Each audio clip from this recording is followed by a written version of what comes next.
Kita bisa masuk sorga hanya kalau kita mengerti kehendak Bapa dan mempercayainya. Matius 7 ayat 21 sampai 27. Bukan setiap orang yang berseru kepada Aku, Tuhan, Tuhan, akan masuk ke dalam kerajaan sorga, melainkan dia yang melakukan kehendak Bapa-Ku yang di sorga.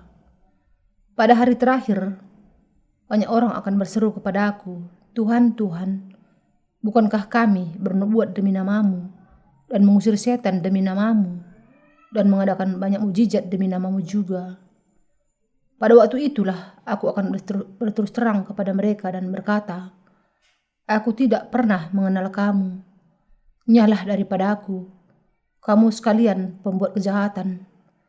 Setiap orang yang mendengar perkataanku ini dan melakukannya, ia sama dengan orang yang bijaksana, yang mendirikan rumahnya di atas batu. Kemudian turunlah hujan dan datanglah banjir, lalu angin melanda rumah itu. Tetapi rumah itu tidak rubuh sebab didirikan di atas batu. Tetapi setiap orang yang mendengar perkataanku ini dan tidak melakukannya, ia sama dengan orang yang bodoh, yang mendirikan rumahnya di atas pasir. Kemudian turunlah hujan dan datanglah banjir, lalu angin melanda rumah itu, sehingga rubuhlah rumah itu dan hebatlah kerusakannya.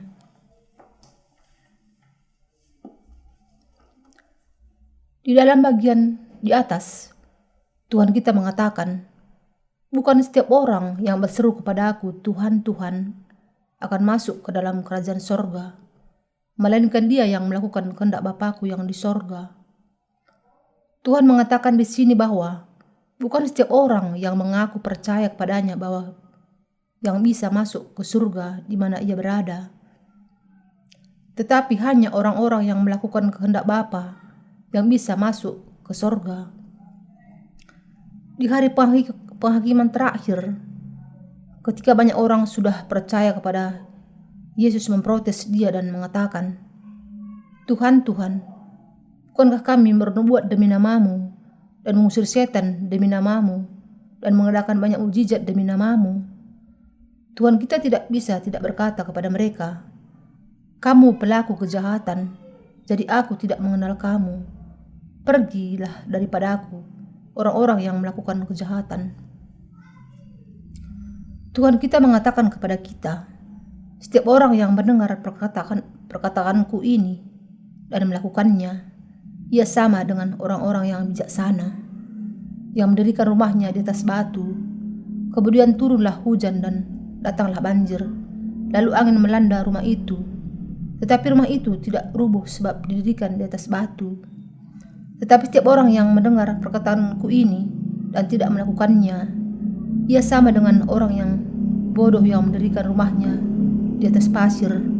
Kemudian turunlah hujan dan datanglah banjir, lalu angin melanda rumah itu, sehingga rubuhlah rumah itu dan hebatlah kerusakannya. Matius 7 ayat 24 sampai 27. Demikianlah Yesus mengatakan di sini bahwa orang-orang yang mendengar firman Tuhan dan percaya serta mentaatinya adalah seperti orang-orang bijaksana yang rumah imannya dibangun di atas batu, sementara mereka yang tidak demikian akan melihat bahwa iman mereka akan rubuh.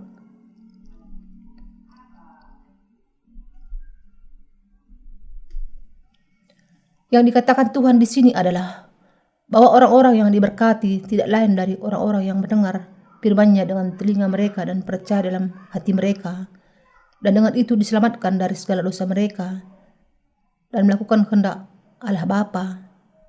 Di sisi lain, kalau seseorang mendengar firman Tuhan akan tetapi tidak mau percaya kepada hal itu dalam hatinya, maka seluruh kehidupan imannya adalah sia-sia. Orang-orang yang mendengar firman Tuhan kita dan menjalani kehidupan imannya seperti orang yang membangun di atas batu. Sudahkah Anda diselamatkan dari segala dosa Anda dengan percaya kepada firman Allah, firman Injil, air dan roh? Orang-orang yang sudah diampuni dari segala dosa mereka sekali untuk selamanya dengan percaya kepada Injil, air dan roh akan menjalani kehidupan mereka dengan melakukan kehendak Bapa.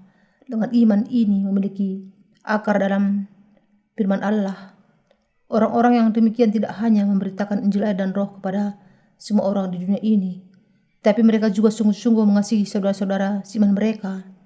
Dengan kata lain, karena mereka percaya kepada Injil air dan roh, firman Allah, mereka ingin menunjukkan iman mereka yang benar itu dengan tindakan mereka. Tuhan kita mengatakan kepada kita semua, setiap orang yang percaya kepada perkataanku dan melakukannya, meskipun ada banyak sekali orang Kristen di dunia ini yang mengaku percaya kepada Allah, hanya sedikit yang sungguh-sungguh sudah dibasuh dari segala dosa mereka menjadi putih seperti salju dan menjadi orang-orang benar.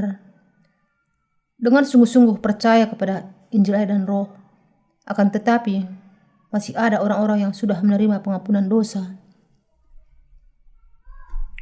Dengan mendengar dan percaya kepada Injil air dan roh, yang dengan itu sudah mempertahankan iman mereka dan melaksanakan iman itu dalam kehidupan nyata.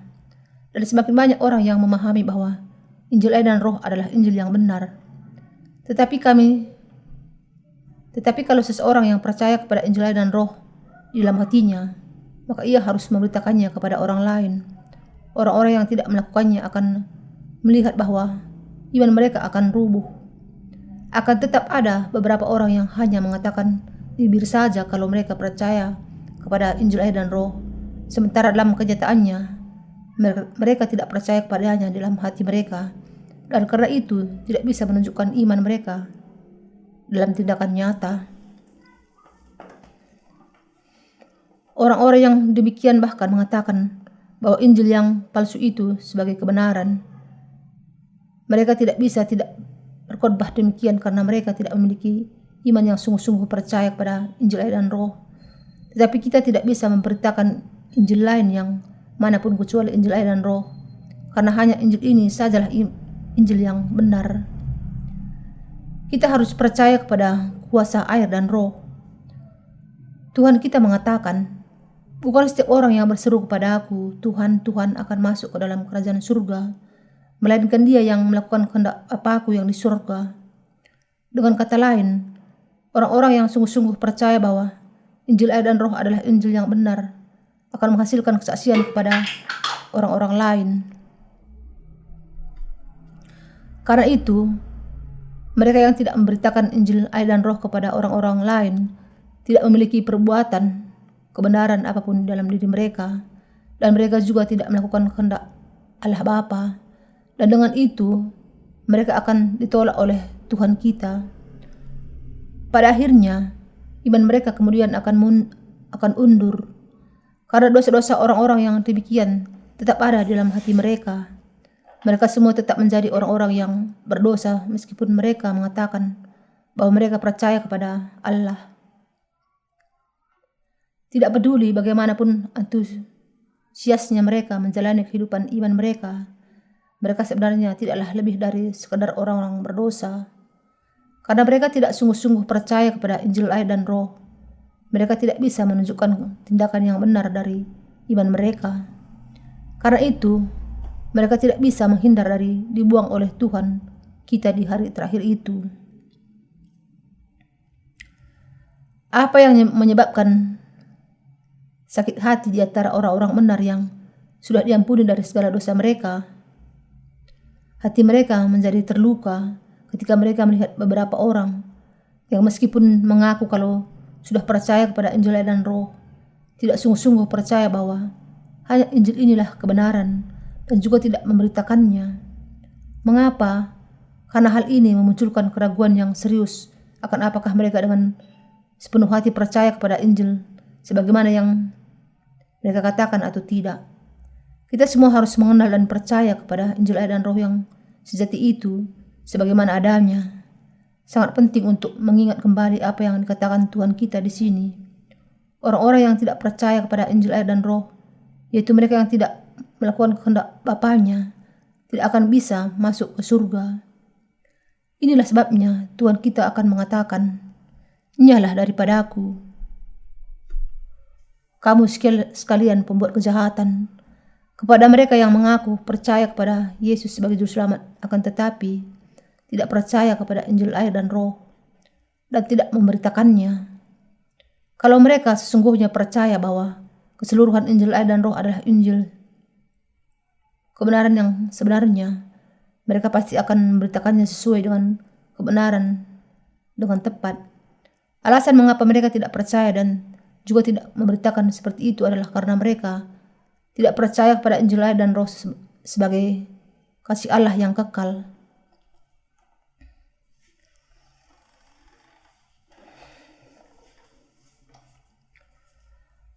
Karena mereka tidak sungguh-sungguh percaya kepada Yesus sesuai dengan firman keselamatan dari Tuhan dan hukum keselamatannya, mereka tidak memiliki kebaikan apapun yang menunjukkan bahwa mereka sudah hidup seturut dengan kehendak Bapa. Mungkin mereka mengatakan, bukankah kami bernubuat demi namamu dan mengusir setan demi namamu dan mengadakan banyak mujizat demi namamu?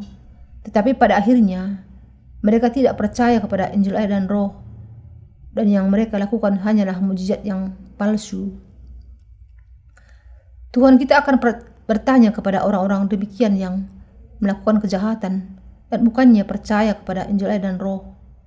Apa yang sudah kamu lakukan untukku? Apakah kamu melakukan mujizat dan tanda ajaib? Lepas dari semuanya itu, apakah kamu sungguh-sungguh percaya kepada Injil air dan Roh yang kuberikan kepadamu? Dan apakah kami menjalani kehidupan ini dengan iman ini? Apakah kamu sungguh-sungguh percaya bahwa aku menanggung segala dosa dunia dengan dibaptiskan oleh Yohanes Pembaptis? Bahwa aku mencurahkan darahku di kayu salib bagi kamu? Dan bahwa tidak lain dari keselamatan ini saja yang menghapuskan segala dosa dunia?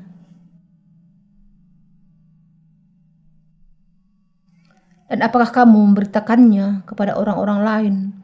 Kamu tidak melakukan satu pun dari semuanya itu, dan bahkan berapa banyak kali kamu sudah melakukan kejahatan dengan menghina namaku. Aku tahu dengan baik bahwa kamu dengan menghujat melakukan mujizat palsu dalam namaku. Jadi inyalah daripadaku. Kita jangan sampai didustai oleh pendusta. Di seluruh dunia, ada banyak orang yang melakukan banyak mujizat dan tanda-tanda di dalam nama Yesus. Dalam gereja yang dipimpin oleh orang-orang yang demikian, tujuan utama dari ibadah penyembahan mereka hanyalah untuk melakukan mujizat. Mengapa mereka berusaha untuk mencari tanda-tanda di zaman ini, sementara hari ini firman Injil air dan Roh harus diberitakan kepada mereka secara terperinci, dan ketika harus dilakukan oleh seluruh jemaat adalah meresponi Injil itu dengan iman. Yang harus kita pahami di sini adalah bahwa adalah orang-orang yang dikuasai roh jahat yang melakukan banyak mujizat palsu. Orang-orang yang dikuasai roh jahat yang demikian, dengan kata lain, mendustai pengikut mereka sendiri dengan berpura-pura membuat banyak mujizat dan tanda, dan kemudian merampas akal budi mereka serta menarik semakin banyak persembahan materi dari mereka. Semuanya ini tepatnya adalah pekerjaan para hamba iblis. Semua mujizat yang demikian tidak lain dari hanya sekedar pertunjukan ilusi saja. Inilah sebabnya Yesus mengatakan bahwa ketika orang-orang yang demikian mengatakan kepadanya, bukankah kami mengusir setan-setan demi namamu? Ia justru akan mengatakan bahwa ia tidak pernah mengenal mereka. Di hari terakhir ini, Tuhan akan membuat mereka memiliki dosa tanpa kecuali sama sekali. Roh-roh jahat tidak bisa dilihat oleh mata orang-orang yang dilahirkan kembali. Tetapi mereka yang tidak dilahirkan kembali bisa mendengar roh jahat dan melihat bentuk mereka. Ini adalah karena adanya dosa-dosa di dalam hati mereka. Di dalam hati orang-orang yang berdosa demikian, roh jahat bisa datang dan bekerja dengan bebas. Dengan demikian, orang yang dikuasai oleh roh jahat bisa dengan mudah berkomunikasi dengan roh jahat. Adalah dalam diri mereka yang masih memiliki dosa dalam hati mereka, bahwa roh jahat bekerja dan menghasilkan buah-buah kejahatan. Yang harus sungguh-sungguh dilakukan manusia, bukannya mencari mujizat-mujizat yang palsu, adalah untuk percaya bahwa Yesus menanggung segala dosa mereka dengan dibaptiskan oleh Yohanes Pembaptis, dan bahwa Ia menanggung penghukuman atas dosa-dosa mereka dengan curahan darahnya sendiri. Jauh dari mengambil bagian dalam pekerjaan roh-roh jahat, kita harus percaya kepada Injil air dan Roh dan menetapkan seluruh kekuatan kita bagi pemberitaannya. Karena Yesus menanggung ke atas dirinya segala dosa dunia dengan dibaptiskan oleh Yohanes Pembaptis dan menanggung seluruh penghukuman atas dosa di kayu salib, kita sudah diselamatkan dari segala dosa kita dan sudah menjadi tidak berdosa dengan iman kita. Karena Tuhan kita sudah membasuh segala dosa kita dengan Injil air dan Roh, orang-orang yang percaya kepada Injil ini semuanya dibasuhkan, dan karena itu roh-roh jahat kemudian tidak akan pernah lagi berdiam dalam hati mereka. Bagi orang-orang yang percaya kepada Injil air dan Roh, tidak ada lagi pekerjaan iblis sama sekali. Inilah sebabnya Tuhan kita mengatakan, Dia yang melakukan kehendak Bapa-Ku yang di sorga akan masuk ke dalam kerajaan sorga. Yang harus kita pertimbangkan di sini adalah apa yang sebenarnya menjadi kehendak Bapa. Kehendak Bapa bagi kita adalah untuk diselamatkan dengan percaya kepada Injil air dan Roh. Yesus Kristus, Juru Selamat kita, sudah menghapuskan segala dosa kita dengan dibaptiskan oleh Yohanes Pembaptis dan disalibkan sampai mati di kayu salib. Iman yang demikian adalah iman yang percaya sesuai dengan kehendak Bapa. Allah Bapa kita sudah menghapuskan segala dosa kita. Dengan kata lain, dengan mengutus anaknya kepada kita, menjadikan dia menerima segala dosa dunia, dengan membuat dia dibaptiskan, dan membuat ia mencurahkan darahnya di kayu salib. Ketika kita percaya kepada kebenaran ini, kita bisa dibasuhkan dari segala dosa kita dan masuk ke dalam kerajaan surga untuk hidup berbahagia sampai selamanya. Kita orang-orang benar akan hidup di sana bersama-sama dengan bersukacita sampai selama-lamanya.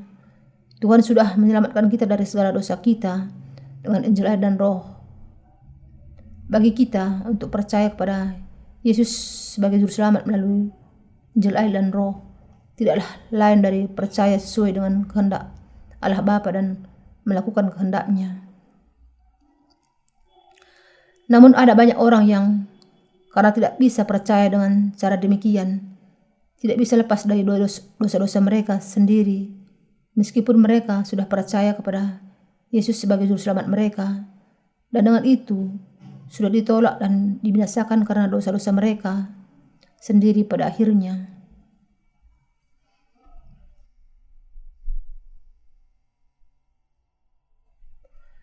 Karena mereka tidak percaya kepada Injil air dan Roh, dan dengan itu tidak mampu untuk melakukan kehendak Bapa dengan iman. Ketika hari terakhir itu datang, iman mereka yang berasal dari pemikiran mereka sendiri, semuanya akan rubuh dan runtuh. Adalah karena orang-orang itu tidak percaya kepada firman Injil air dan Roh, sehingga mereka ditolak oleh Tuhan pada hari terakhir. Hal yang sama juga berlaku untuk Anda. Kalau Anda menolak Injil air dan Roh saat ini, Anda akan mendapati diri Anda akan ditolak oleh Allah di kemudian hari.